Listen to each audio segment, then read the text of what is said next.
bertema bertunas seperti pohon kurma. Mazmur 92 kita akan baca bersama-sama.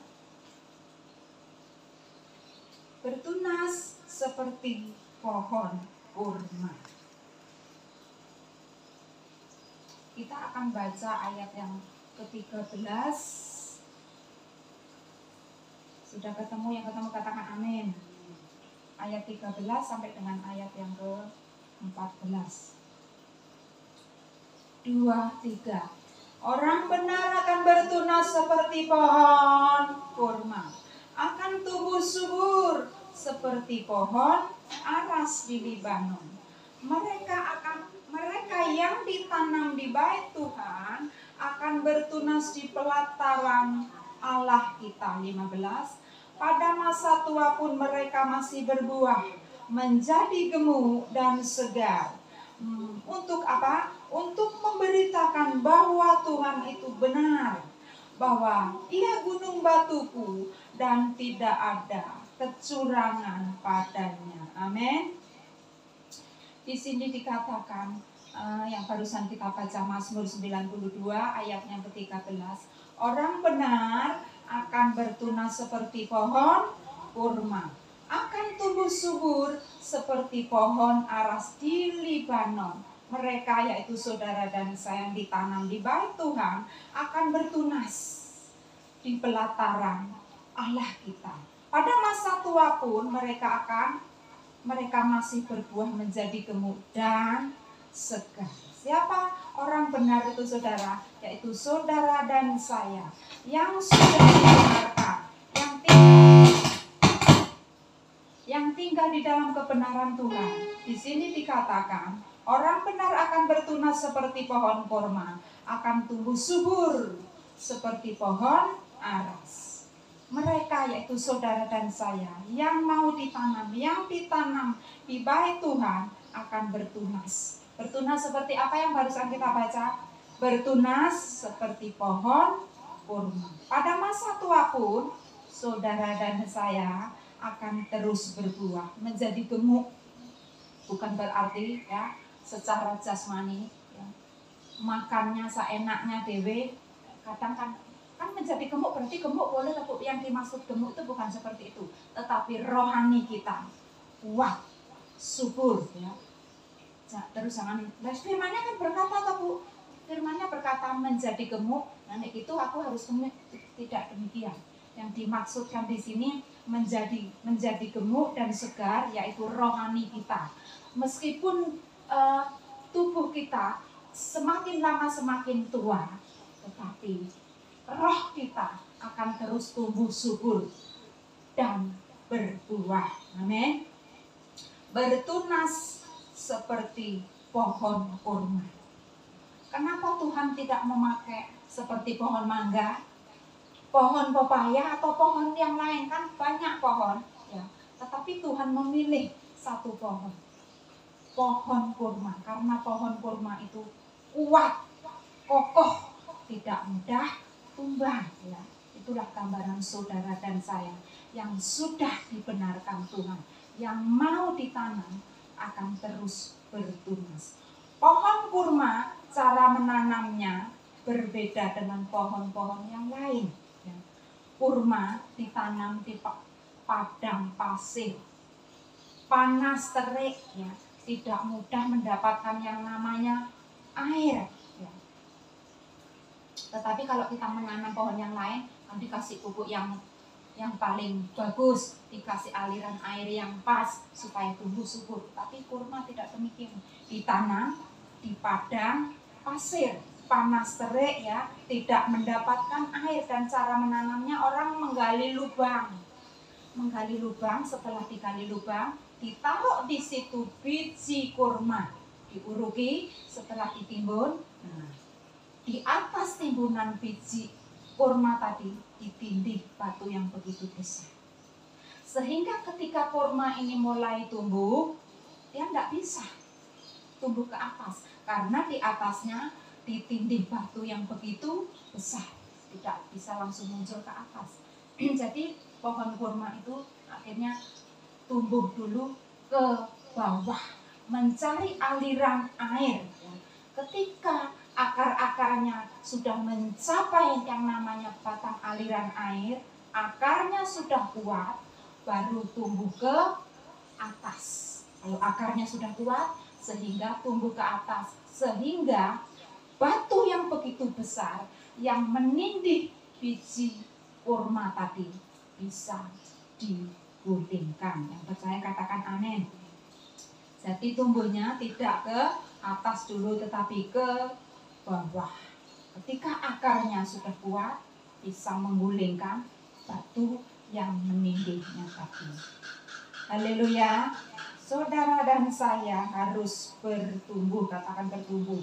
Bertumbuh dan berbuah. Amin. Bertunas seperti apa?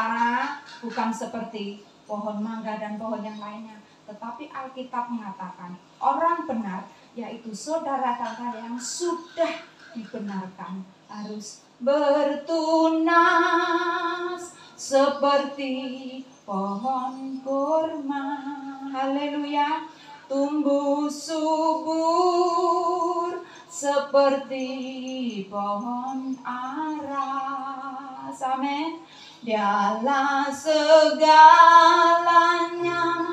Dia bagiku. Dialah segalanya, besar kecil, korbankan dirinya dan selamatkanku. Dialah segalanya, Dia bagiku. Seperti air madu dari batu karang, dicicip air madu yang manis. Oh, lihatlah Tuhan Yesus baik, dicicip air madu yang manis. Ketika akar-akar saudara dan saya, iman saudara dan saya kuat kokoh, melihat peristiwa pergumulan yang begitu rumit, begitu menyesakkan, tetapi saudara dan saya tidak pahit hati. Saudara dan saya akan tetap mencicip kemanisan dari Tuhan. Amin. Bertunas seperti pohon kurma. Tuhan menghendaki saudara dan saya kuat, kokoh, tidak mudah tumbang, seperti pohon kurma. Tumbuh subur seperti pohon aras, tidak mudah sengklek kena angin badai yang sehebat apapun, kuat karena akarnya kuat. Begitu juga saudara dan saya di dalam mengiring Tuhan tidak akan mengalami yang namanya kecewa. Bukan berarti tidak ada masalah, masalah ada, tetapi di dalam menghadapi peristiwa-peristiwa yang menyesakkan sekalipun, saudara dan saya akan tetap mencicipi yang namanya kemanisan yang bersumber dari Tuhan. Amin. Satu kunci saya bagikan siang hari ini, supaya perjalanan saudara dan saya mengiring Tuhan terus bertunas, kuat seperti pohon aras. Apa yang harus saudara dan saya lakukan di dalam melewati situasi yang sulit, di dalam melewati pergumulan yang rumit, supaya didapati Tuhan? Saudara dan saya tidak mundur, tetapi semakin kuat, semakin kokoh, dan terus mencicipi yang namanya kemanisan karena keintiman bersama dengan Tuhan. Satu kuncinya apa? Kuncinya sangat sederhana, supaya kehidupan saudara dan saya terus bertunas seperti pohon kurma. Kuncinya yaitu tinggal dalam firman. Kuncinya apa saudara? tinggal di dalam firman-Nya. Ayat yang ke-16, mari kita baca bersama-sama, masih di Mazmur 92 ayat yang ke-16, mari kita baca bersama-sama. 2, 3. Untuk memberitakan bahwa Tuhan itu benar, bahwa Ia gunung batuku dan tidak ada kecurangan padanya. Amin. Untuk saudara dan saya terus mengalami bisa bertunas kuat seperti pohon kurma. Tidak ada cara lain kecuali saudara dan saya tinggal di dalam firman Tuhan. Yang barusan kita baca ayat yang ke-16, untuk saudara dan saya bisa memberitakan, bisa menceritakan bahwa Tuhan itu benar, bahwa tidak ada kecurangan di dalam Dia. Tidak ada cara lain kecuali saudara dan saya tinggal hidup di dalam firman. Sehingga perjalanan saudara dan saya hari ini sampai garis finish tetap bisa memberitakan bahwa Tuhan itu benar, tidak ada kecurangan di dalam Dia. Tidak ada jalan lain kecuali saudara dan saya tinggal di dalam firman. Kalau saudara dan saya tetap tinggal di dalam firman, maka perjalanan kita akan diberi kecakapan, diberi kesanggupan, tetap berkata Tuhan itu benar, tidak ada kecurangan di dalam Dia. Amin. Kita buka sebentar Mazmur 91. Mazmur 91, yuk kita baca ayat yang ke-14. Mazmur 91 ayat yang ke-14. Kita baca bersama-sama. 2, 3. Sungguh hatinya melekat kepadaku, maka aku akan meluputkannya, aku akan membentenginya, sebab Ia mengenal nama. Sebab saudara dan saya mengenal nama Tuhan. Haleluya. Sebab saudara dan saya yang sudah dipilih dan dibenarkan dan tetap tinggal di dalam firman, mengenal namanya. Haleluya. Haleluya. Hati yang selalu melekat pada Tuhan, tinggal di dalam firman-Nya, berarti hati ini terus melekat kepada Tuhan. Hati yang melekat kepada Tuhan itu seperti apa toh Bu? Ketika menghadapi, melewati peristiwa-peristiwa yang membimbangkan, bingung, tidak mungkin sudah terlambat. Ketika melewati hal-hal peristiwa seperti itu, kalau saudara dan saya tetap tinggal di dalam firman, hati ini melekat kepada Tuhan, tidak terpengaruh dengan apa yang saudara dan saya lihat. Tetapi saudara dan saya tetap memegang apa yang pernah dijanjikan Tuhan. Saudara dan saya tetap dipegang teguh apa yang pernah Tuhan janjikan. Firman-Nya ini ya dan amin. Manusia bisa belenjani isu tempe sore, tetapi janji Tuhan ya dan amin. Maka dari itu jangan lepaskan yang namanya apa yang dijanjikan Tuhan. Jangan lepaskan apa yang pernah dijanjikan Tuhan, itu pegang teguh. Sampai kapan Bu Ana? Sampai janji itu terjadi, digenapi. Haleluya. Janjimu seperti fajar pagi hari yang tiada pernah terlambat bersinar. Cintamu seperti sungai yang mengalir, dan ku tahu betapa dalam kasih-Mu. Katakan janjimu seperti fajar pagi hari yang tiada pernah terlambat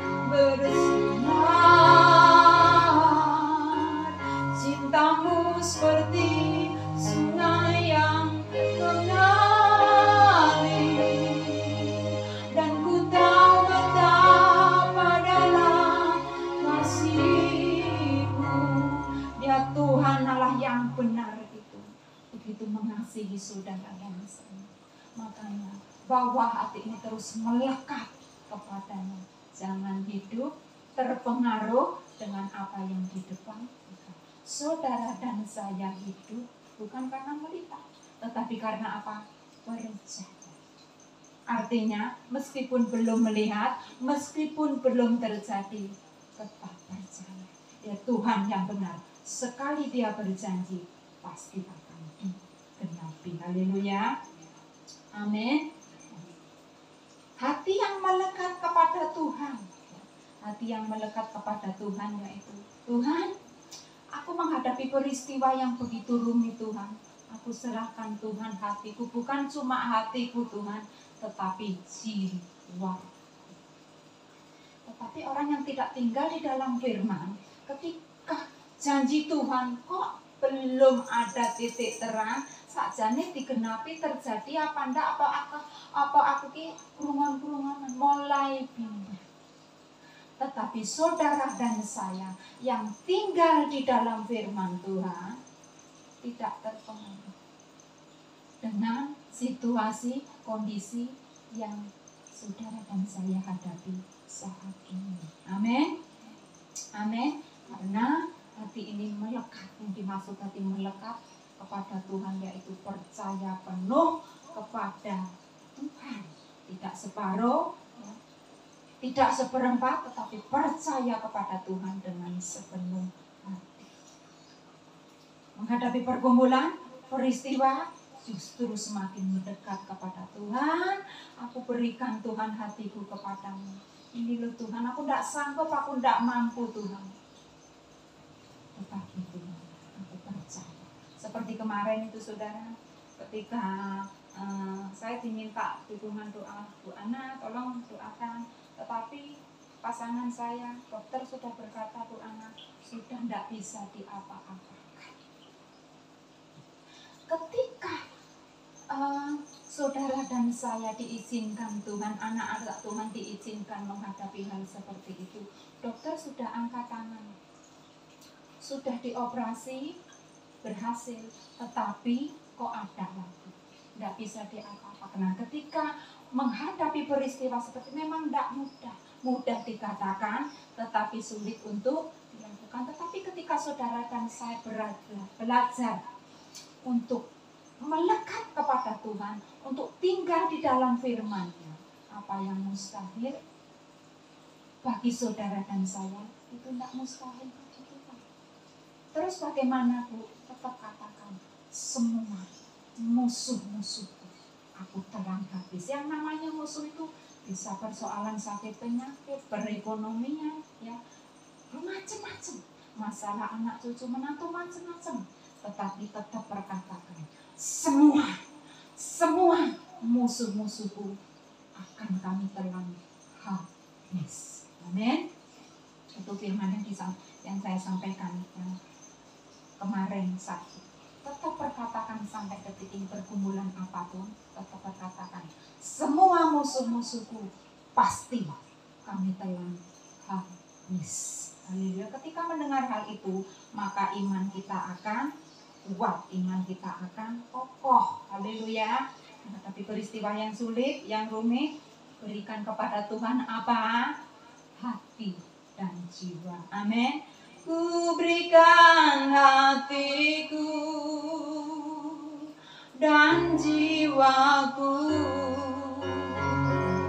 semuanya bagimu di dalam hidupku, di setiap waktu. Nyatakan jalanmu, ketika jalanmu buntu, ketika jalanmu petang, berikan kepada Tuhan ucapan syukurmu, berikan kepada Tuhan hati dan jiwamu, maka Tuhan akan membuka jalan. Jalan itu akan terlihat. Amin. Ku berikan hatiku dan jiwaku, semuanya bagimu di dalam hidupku,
hati ini melekat kepadanya, melewati menghadapi peristiwa yang begitu rumit.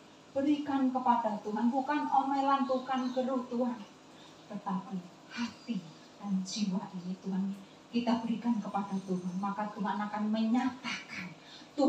menyatakan, ini loh nak, jalan ke arah sini loh nak yang harus kamu tempuh. Tuhan akan menyatakan, tetapi berikan dulu kepada Tuhan apa? Hati dan jiwa. Haleluya. Mazmur 71 kita akan membacanya. Mazmur 71 baca ayat yang ke-18. Mazmur 71 ayat yang ke-18 kita akan baca.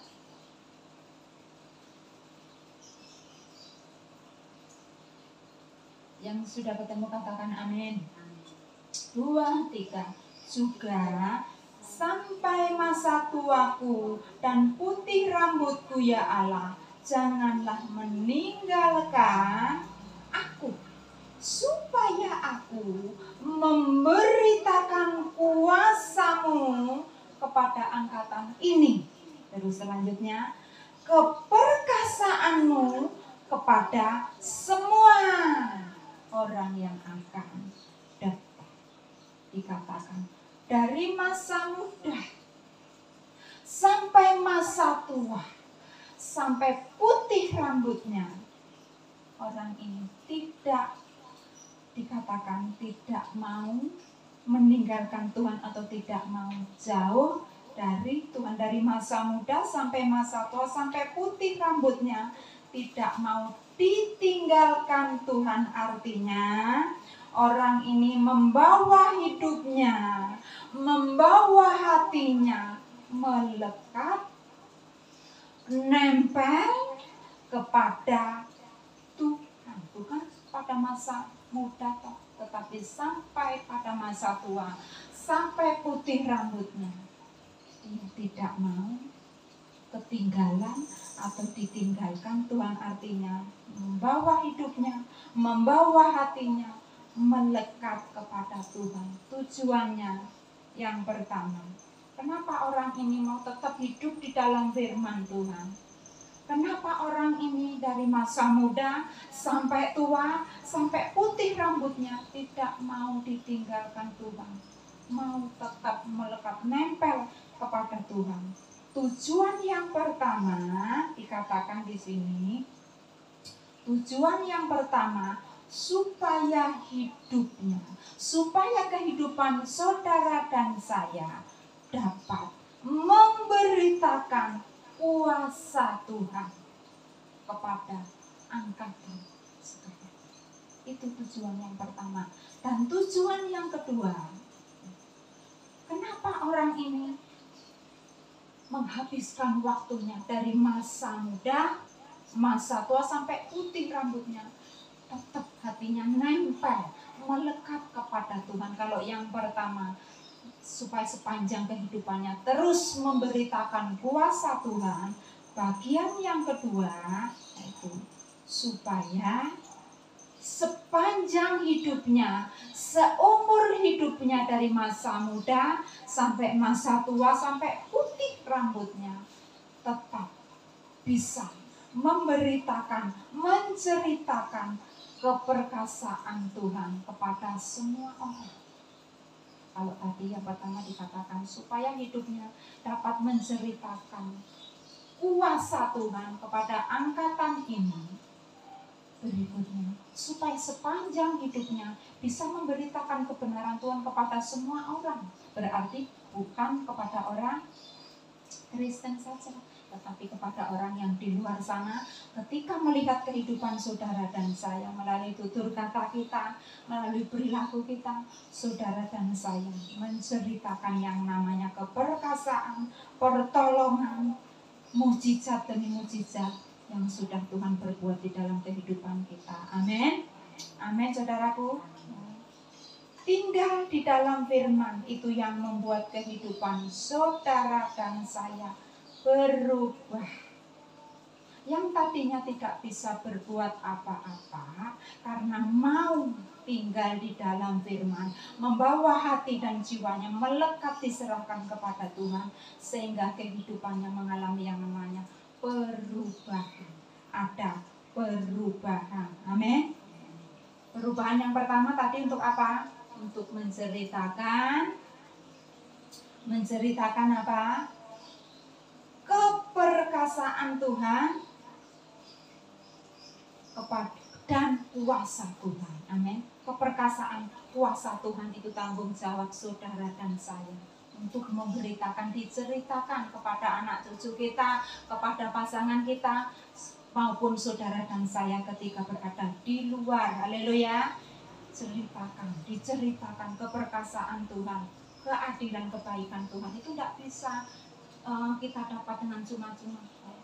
Itu semua saudara dan saya dapatkan saat-saat saudara dan saya tetap tinggal di dalam firman Tuhan. Amin. Aku mau berubah, katakan 2, 3. Aku mau berubah seperti pujian berkata, aku berubah, sungguh ku berubah, waktuku serahkan hati. Aku berubah, sungguh ku berubah, waktuku serahkan semua. Jangan separuh ikut Tuhan, tetapi serahkan hatimu, serahkan semua kepada Tuhan. Aku berubah,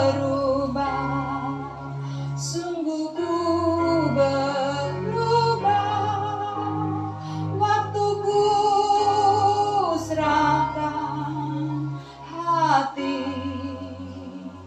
Aku berubah, sungguh ku berubah, waktuku serahkan semua. Yang ku kasihi ini lenyap, yang lebih baik aku dapat.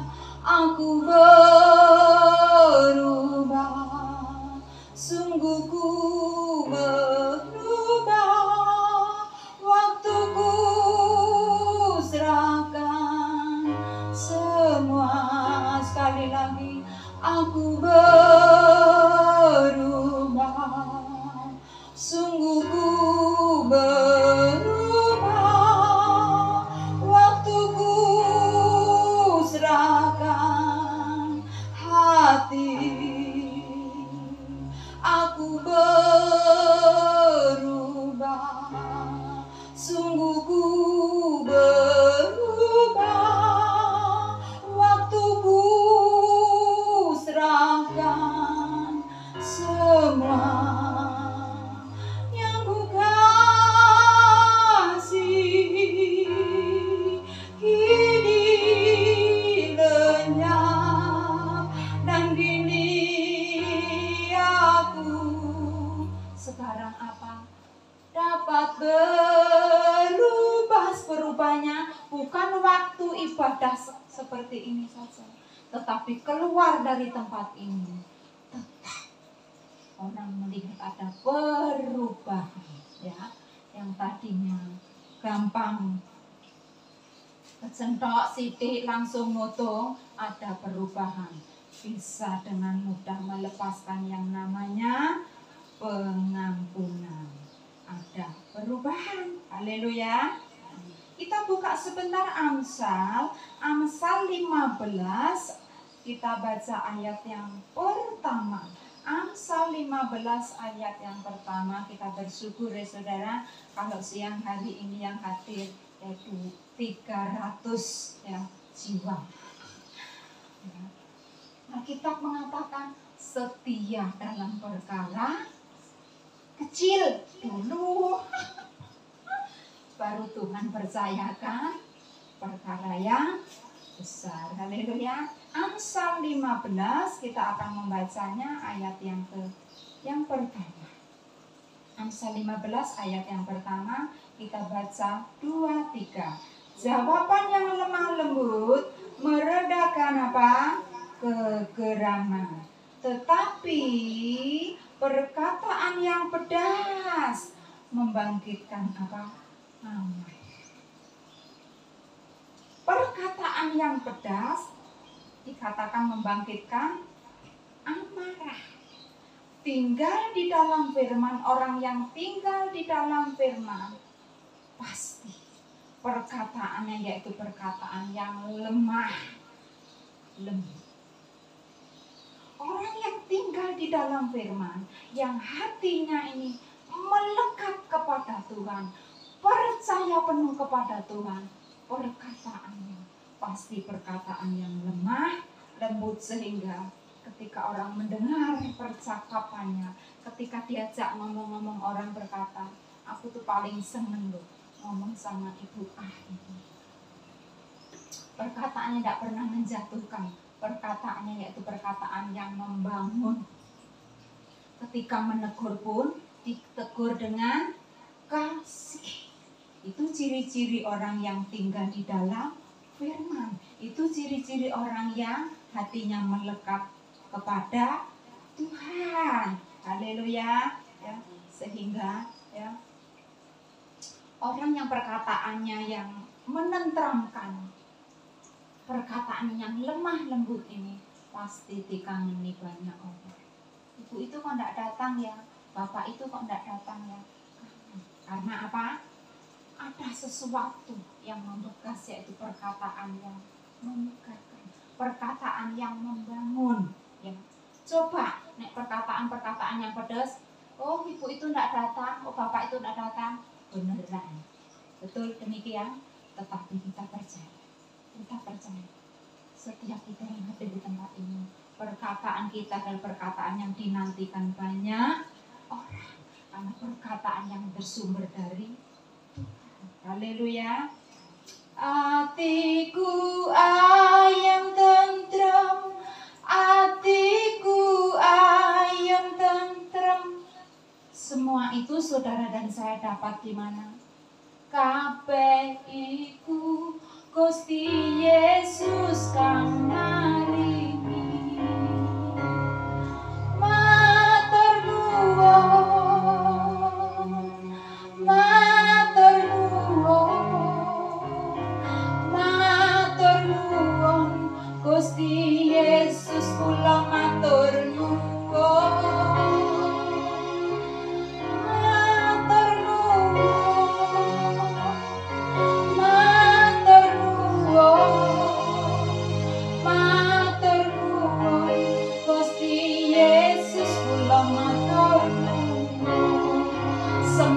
Saudara dan saya tinggal di dalam firman, hati ini melekat kepada Tuhan, maka saudara dan saya mantap bisa berkata, sajeke kula nderek Gusti, uripku tansah diberkati. Atiku ayam tentrem, atiku ayam tentrem, kabeh iku Gusti Yesus kang maringi. Katakan sajeke, sajeke kula nderek Gusti.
kula matur nuwun, matur nuwun Gusti Yesus kula matur nuwun, matur nuwun Gusti Yesus kula matur nuwun. Kita buka sebentar Amsal, masih di Amsal 15 ayat yang keempat, kita baca bersama-sama 2-3. Lidah lembut adalah pohon kehidupan, tetapi lidah curang melukai hati. Haleluya. Dikatakan lidah yang lembut itu seperti pohon kehidupan. Kehidupan. Sehingga ketika saudara berada di tengah-tengah mungkin temanmu imannya hampir mati ya karena perkumpulan peristiwa yang menyesakkan, ketika mendengar perkataan saudara, iman teman saudara bisa dikuatkan, bisa dihidupkan kembali. Oleh karena apa? Perkataan saudara dan saya seperti pohon kehidupan. Lidah lembut adalah pohon kehidupan, tetapi dikatakan apa? Tetapi lidah curang melukai hati. Jadi orang yang suka melukai, ya, sukanya melukai hati sesamanya, teman seiman, itu bisa dipastikan yaitu lidahnya curang. Tetapi lidah saudara dan saya penuh firman, sehingga perkataan kita seperti pohon kehidupan. Amin. Seperti pohon kehidupan. Lidah curang melukai hati, perkataannya pedas, perkataannya bikin sakit hati. Itulah lidah orang curang. Tetapi lidah yang lembut adalah pohon kehidupan. Orang yang lokro, ketika ketemu saudara, ketika ketemu perkataan saudara, bisa merasa happy, bisa tenang, bisa senang. Meskipun belum di pergumulannya, masih tetap belum, masih di depannya. Tetapi ketika bertemu dengan orang yang lidahnya lembut seperti pohon kehidupan, satu perkataan bisa membuat orang itu teduh hatinya. Amin. Nah, semuanya itu tidak bisa saudara dan saya dapatkan di luar. Cuma satu. Bagaimana Bu? Tinggal di dalam firman. Tinggal di dalam firman. Haleluya. Amsal 14. Kita akan membacanya ayat yang ke-26. Amsal 14. Sekarang kita baca ayat yang ke-26. 2-3. Dalam takut akan Tuhan ada ketentraman yang besar, bahkan ada perlindungan bagi anak-anaknya. Betul? Contoh takut akan Tuhan itu tidak kepingin barang orang lain, tidak ngiri-ngiri, ya, tidak menginginkan barang orang lain. Seperti kemarin tuh saya kasih contoh, kemarin itu saudara pas hari libur, saya itu sama suami pergi ya, belanja beli sayur. Nah setelah belanja selesai, daripada saya ngusumi kapotan, nah barang setelah dimasuk ke tas, saya titip di tempat saya belanja itu yang sudah pak-pakan itu. Setelah selesai belanja, nah ibunya ini baik rupanya, bantuin saya untuk menaikkan barang-barang ke mobil. Semua dinaikkan. Setelah saya lihat, yang ini bukan punya saya Bu. Ketika saya melihat, saya tidak menginginkan. Itu yang dimaksud Tuhan, yaitu saudara dan saya takut akan Tuhan. Ibu ini tidak tahu, ya semuanya dinaikkan, kan tidak salah saya ya, nek saya bawa pulang. Tapi saya lihat, yang ini bukan punya saya Bu, yang ini bukan punya saya Bu. Rupanya juga bukan punya ibu punya tetangganya. Toko yang ada di sebelahnya itu di pagi juga digersek, dimasukkan ke tempat saya. Begitu perjalanan pulang belum sampai rumah, di perjalanan iblisnya berkata, lumayan lo tadi, kan bisa dikasihkan, dibagi-bagikan orang, kan banyak tadi berapa resep itu. Lumayan, iblisnya ngomong terus begitu. Kan kamu tidak salah loh, kecuali kamu ambil kok masukkan, kamu tidak salah loh, ya. Itulah iblis caranya menipu, halus. Lumayan bisa dibagikan orang lain, bagi berkat, berbuat baik. Nah, ketika iblis mengaum-ngaum seperti itu, lumayan ngimin saya, dan saya apa? Eman-eman yo, tetapi tolong aku Roh Kudus, tolong aku Roh Kudus. Nah, Roh Kudus menolong, makanya saat-saat melewati seperti itu jangan menang, jangan bungkem, ajak ngomong yang namanya Roh Kudus meskipun saudara dan saya tidak dengar. Jangan senang jadi orang Kristen kerungon-kerungonan. Ya, itu Roh penolong diberikan untuk menolong. Saat saya berbicara, Roh Kudus, tolong aku Roh Kudus. Saya berkatakan, wong barang colongan kok mau dibagi-bagikan. Ketika saya berkata begitu, langsung serap ya, berhenti yang namanya iblis yang mengaum-ngaum supaya saya menang. Oh iya ya, aku kan tidak salah ini dan sebagainya. Tadi dikatakan orang yang hidup takut akan Tuhan dikatakan apa? Dikatakan apa saudara? Yang barusan kita baca tadi ayat yang ke-26. Dalam takut akan Tuhan ada ketentraman yang besar, bahkan ada perlindungan bagi anak-anaknya. Artinya, saudara, bukan cuma berkat yang Tuhan sudah sediakan, berkat jasmani, berkat rohani, itu yang sudah Tuhan sediakan buat saudara dan saya. Betul, ketika saya tidak mengingini milik orang lain, tidak ngiri-ngiri barang orang lain, hari Senin saya itu panen yang namanya pisang. Betul, Bu Minggi panen pisang kita ya, dari pisang yang panjang, pisang tanduk namanya, sampai pisang yang sedang, sampai pisang yang kecil, saya terima. Itu yang namanya berkat yang menjadi bagian saya, dilindungi Tuhan, tidak dicaplok iblis. Coba nih saya ngiri-ngiri ya, saya nih iblis itu nipu seperti itu, diiri-iri, disajikan dengan barang colongan. Akhirnya apa? Berkat yang lebih besar yang menjadi bagian saya tidak sampai kepada saya, karena saya apa? Mengiri-ngiri barang orang lain. Berarti tidak ada perlindungan Tuhan, tetapi saudara dan saya yang hidup takut akan Tuhan ada perlindungan. Berkat yang ditentukan untuk saudara dan saya dilindungi Tuhan dan sampai kepada tangan kita. Tidak cuma itu, tidak cuma pisang, berkat yang namanya kue roti dari kue keju, kue coklat sampai pisang molen Tuhan kirim. Hari Senin itu saudara. Coba nek saya miliki lumayan dan sebagainya, bisa dipastikan berkat yang menjadi bagian saya yang begitu besar itu tidak akan sampai kepada saya, karena Tuhan tidak melindungi, karena saya sudah ngiri-ngiri ya, saya sudah nyaplok apa yang diumpamkan oleh iblis. Maka dari itu dengan kasih Tuhan, saudaraku yang dikasihi Tuhan, kalau itu bukan milikmu jangan kepingin. Itu cara iblis. Dan orang yang suka ngiri-ngiri barang orang lain sudah masuk di dalam jebakan atau jerat iblis. Sehingga ketika melihat sesuatu, lo orangnya kok enggak ada ya? Oh, di sini kok aman ya? Aman. Oh. Di sini tuh dalam hati itu rasanya enggak tenang, ada kepingin sekali. Itu yang namanya ikatan. Nek enggak nyolong, enggak enak.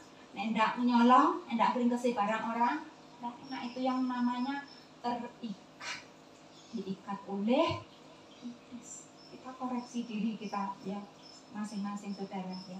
Ketika ada sesuatu kok kepingin barang ngiri-ngiri itu ya, ketika oh kelihatannya kok aman ya, oh sudah waktunya apa? Ngeringkesi.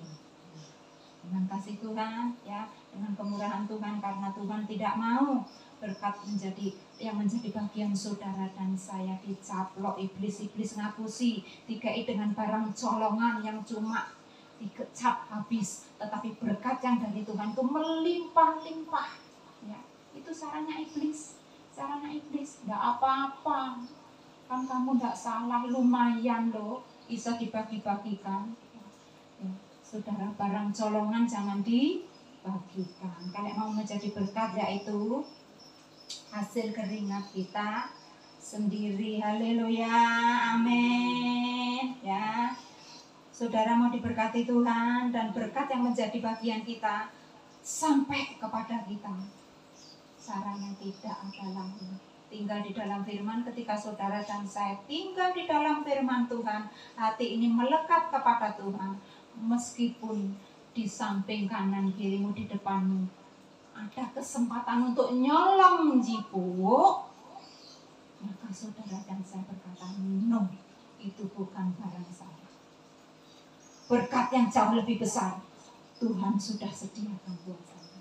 Itu tipu muslihat iblis, ya, ditutupi dengan barang colongan, iri-iri barang colongan, tetapi sebetulnya iblis mau mencaplok berkat yang sesungguhnya, yaitu berkat yang jauh lebih besar. Amin.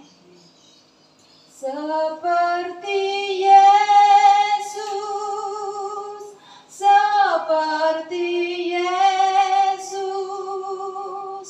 itu saja yang kupinta dalam jalanku sampai ke surga. Saya mau seperti Yesus. Katakan seperti Yesus. Seperti Yesus, seperti Yesus, itu saja yang kupinta dalam jalanku sampai ke surga. Saya mau seperti Yesus. Katakan seperti Yesus.